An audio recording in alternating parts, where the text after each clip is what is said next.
విరామం తర్వాత ఆషాఢం ఆచారం ప్రత్యేక చర్చ కార్యక్రమానికి తిరిగి స్వాగతం. ఈ బోనాలకు సంబంధించి భాగ్యనగరంలో ఎక్కువగా ప్రసిద్ధి చెందింది. మిగతా ప్రాంతాల్లో లేనంతగా మన భాగ్యనగరంలో మాత్రం జరుపుకుంటాం. దీనికి గల కారణం ఏమిటంటేనమ్మా, ఇక్కడ ఒక ఆర్గనైజ్డ్గా జరుపుతున్నాం. మిగిలినటువంటి ప్రతి గ్రామంలోనూ కూడా ఆషాఢ మాసంలో గ్రామ దేవతలకు కొలుపులు చేస్తారు. వాళ్ళు అక్కడ కొలుపులు అంటారు. అంటే అక్కడ కూడా ఇలాగే గ్రామ దేవతలు ఎక్కడుంటారంటే సాధారణంగా గ్రామం పొలిమేరల్లో ఉంటారు. అందుకే వాళ్ళ పేర్లలో పోలేరమ్మ మొదలైనటువంటి పేర్లు మనకు తలుపులమ్మ అంటే గ్రామానికి ఉండేటటువంటి ప్రాకారం తలుపుల్ని కాపాడేది అని. అంటే అలా ఉండేటటువంటి వీళ్ళని ఆ గ్రామాన్ని కాపాడుతూ ఉంటారు కనుక గ్రామదేవతలకి ఈ ఆషాఢ మాసంలో కొలుపులు చేస్తారు. ఎందుకంటే సరిగ్గా ఇది ఎండలు వెళ్ళి వానలు వస్తూ ఉన్న సమయంలో రకరకాలైనటువంటి అంటువ్యాధులు ప్రబలే కాలం ఇదే. ఇప్పటికి కూడా ఆ మూల ఈ మూల ఎక్కడో కలరా లాంటివి వస్తూనే ఉన్నాయి. ఇవన్నీ రాకుండా ఉండడం కోసం దానికి తగినటువంటి పనులుగా గ్రామదేవతల పూజలు అవి చేస్తారు.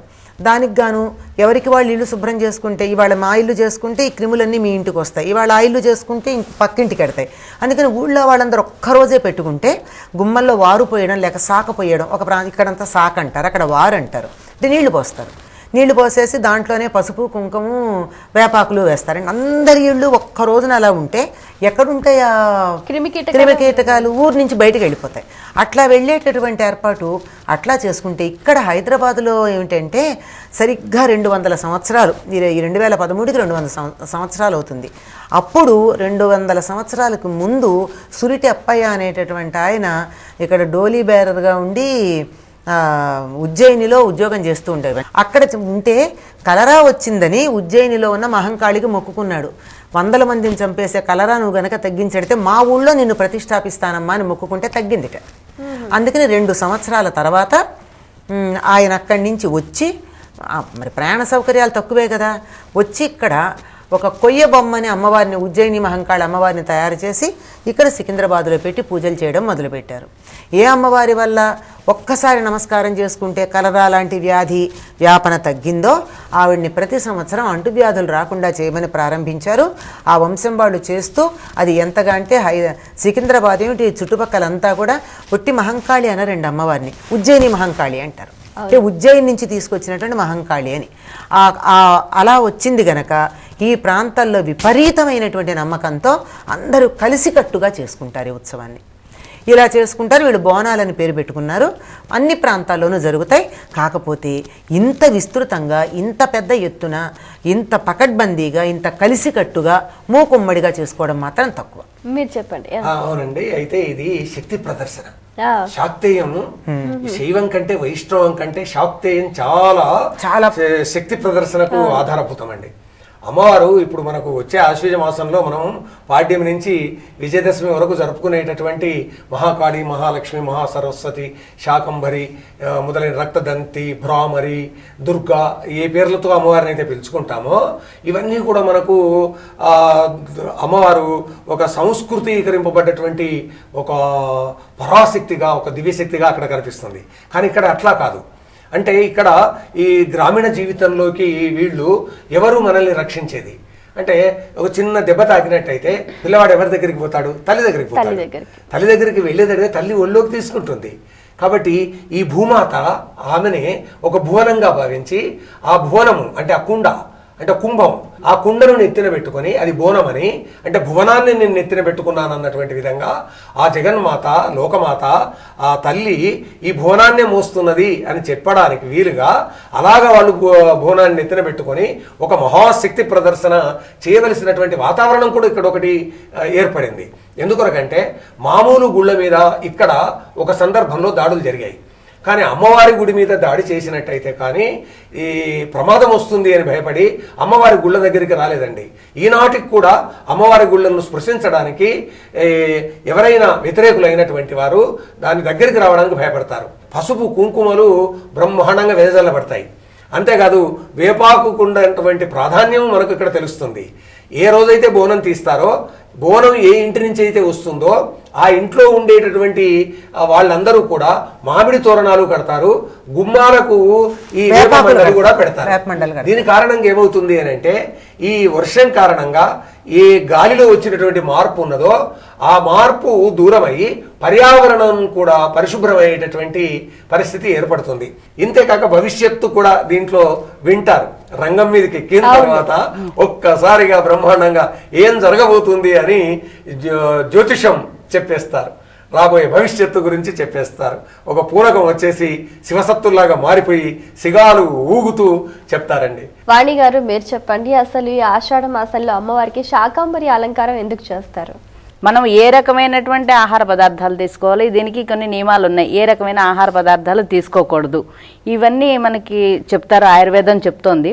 ఈ ప్రత్యేకంగా అమ్మవారిని ఈ రకంగా అలంకరించడం అనేటువంటిది, మనం పంటలు దీనికి పుష్కలంగా పండటం, వాటిని తీసుకునేటువంటి ఆహార పదార్థాల్లో అన్నీ అనుగ్రహించేది తల్లే కదా.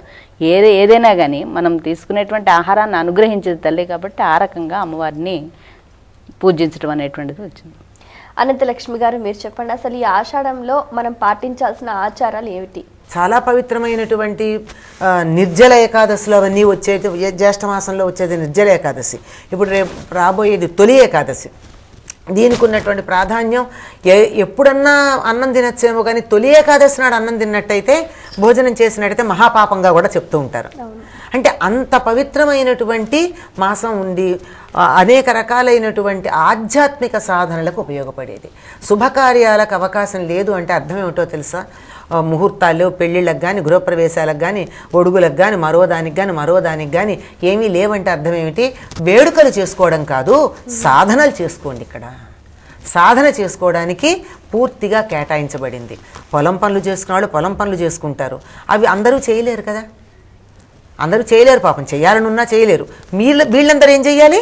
వీళ్ళంతా సాధన చేసుకోండి. వాళ్ళు అక్కడ కృషి చేస్తారు, మీరు ఇక్కడ కృషి చేయండి, ఈ వ్యవసాయం చేయండి మీరు అని చెప్పి దీన్ని పూర్తిగా ఎక్కువ ఉపవాసాలు మొదలైనవి చేయడానికి కేటాయించబడినటువంటి మాసమమ్మ ఇది. ఇప్పుడు ప్రస్తుతం ఉన్న కాలానికి ఇది ఏ విధంగా మనం అన్వయించుకోవచ్చు? అంటే అందరూ పాటించలేరు, ఎవరెవరు సులభంగా ఏవి పాటించవచ్చు?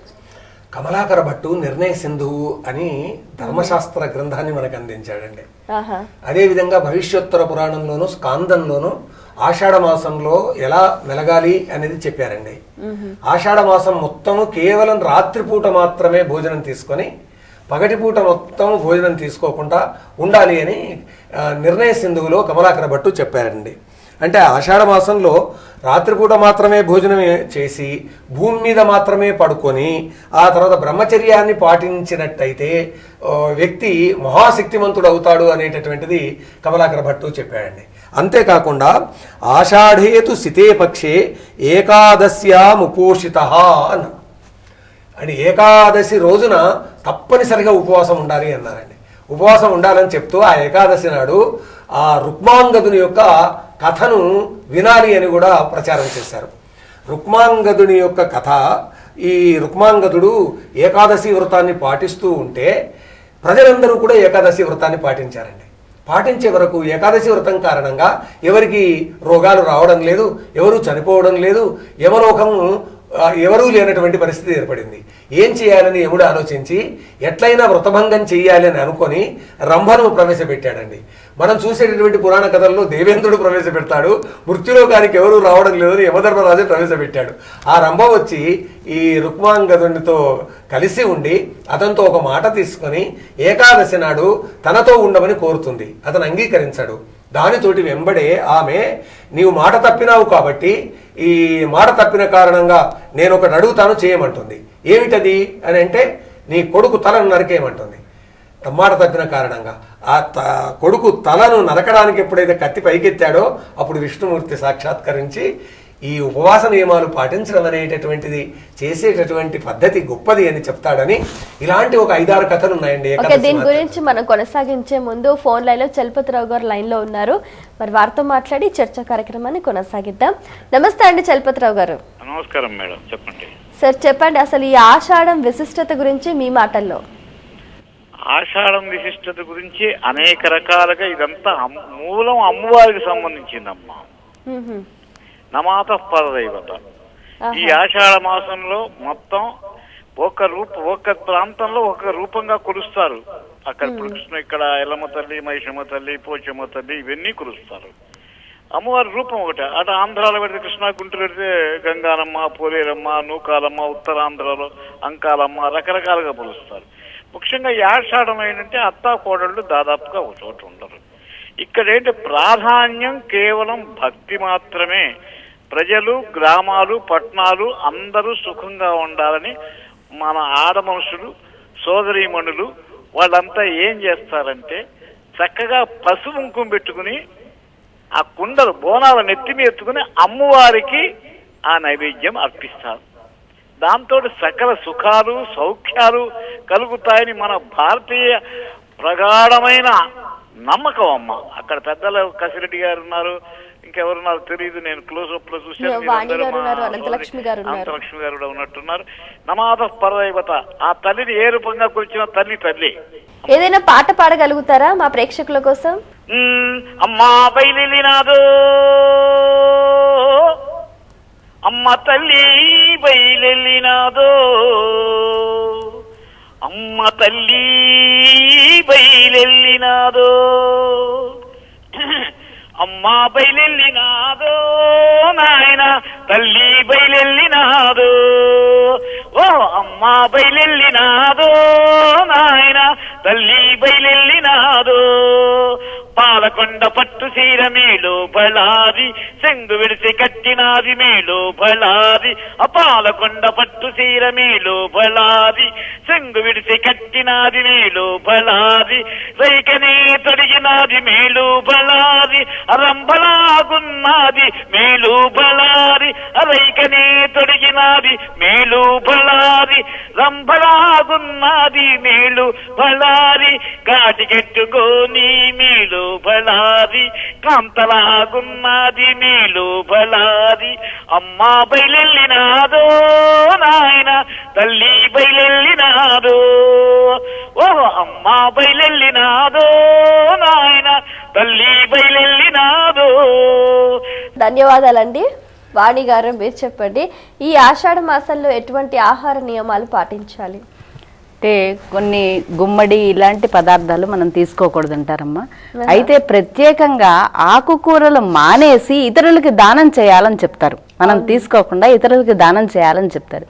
ఈ దానం అనేటువంటిది మనకి ఒక నెల అనేటువంటిది లేదు, అసలు నిత్యం అనేటువంటిది. మనం ఎంత తిన్నామనేటువంటిది కాకుండా ఇతరులకు ఇవ్వడం అనేటువంటిది ఏ పండగ చూడండి, మన భారతీయ సంప్రదాయంలో ఉన్నటువంటి విశిష్టత ఏంటంటే మనం ఆనందంగా ఉండటం, మనం సంతోషంగా ఉండటం, మనం అనుభవించడం కాకుండా మనకి చేతనైనంతలో పక్క వాళ్ళకు కూడా సహాయపడటం మనకున్నదంటే ఏ పండగ చూసినా కానీ మనకి ఆ దాన ధర్మాలు అనేటువంటిది కనిపిస్తుంది.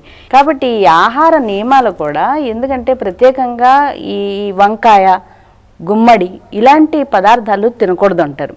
ఎందుకంటే వాతం కలిగించేటువంటివి కాబట్టి ఈ వర్షాల కారణంగా వచ్చినటువంటి అనారోగ్యం నుంచి ఇలా రక్షించుకోవడానికి మనం ఇలాంటివి తినద్దు అనేటువంటి విషయం మనకి చెప్తారు. అనంతలక్ష్మి గారు, ఈ ఆషాఢ మాసంలో ఎన్నో ఆచారాలు ఉన్నాయి, ఎన్నో పద్ధతులు ఉన్నాయి, ఎన్నో సంప్రదాయాలు ఉన్నాయి. మనం చూస్తే ఈ ఆధునిక కాలంలో ఉన్న వీళ్ళంతా కూడా అమ్మాయిలు కానీ అబ్బాయిలు కానీ కొత్తగా పెళ్ళైన వారు కానీ ఇవన్నీ పాటించడం అవసరమా, పాటించకపోతే ఏమవుతుంది అన్న ధోరణిలో వాళ్ళు ఆలోచిస్తూ ఉంటారు. వారికి మీరేం చెప్తారు? ఇప్పుడు వేగవంతంగా పరుగులు పెట్టేటటువంటి ఈ కాలంలో నడవడం మానేసాం, పరుగులు కూడా తప్పేమో, ఎగురుతున్నాము. ఇటువంటి సమయంలో చాలా విషయాలను మనం పాటించడానికి అవకాశం పూర్వం చెప్పిన పద్ధతులే లేవు. అవును, పాటించవచ్చు, కానీ పాటించడానికి కూడా కొన్ని ప్రత్యేకమైనటువంటి వెసులుబాట్లు, సౌకర్యాలు, విషయాన్ని కొంచెం మలచి చేసుకునేది ఉంటుంది. అదేంటి అత్తాకోడళ్ళు కూడా కలిసి ఉండకూడదు, అత్తాకోడళ్ళు కలిసి ఉండకూడదు అన్నది అసలు ఎక్కడా లేనే లేదు. అమ్మాయి పుట్టింటికి వెళ్ళాలి అనేదానికి ఒక ప్రాధాన్యం. ఎందుకంటే మామూలుగా పంపర కనుక ఈ రకంగా పెడుతుందని ఒక ఉద్దేశం, రెండోది ఇది ఇందాక వ్యవసాయం పనులకి సౌకర్యంగా ఉంటుందని ఒకటి. భార్య మీద మనసు ఉంటే పొలంలో మనసు పెట్టి పనిచేయలేడు కదా, అదొక కారణం.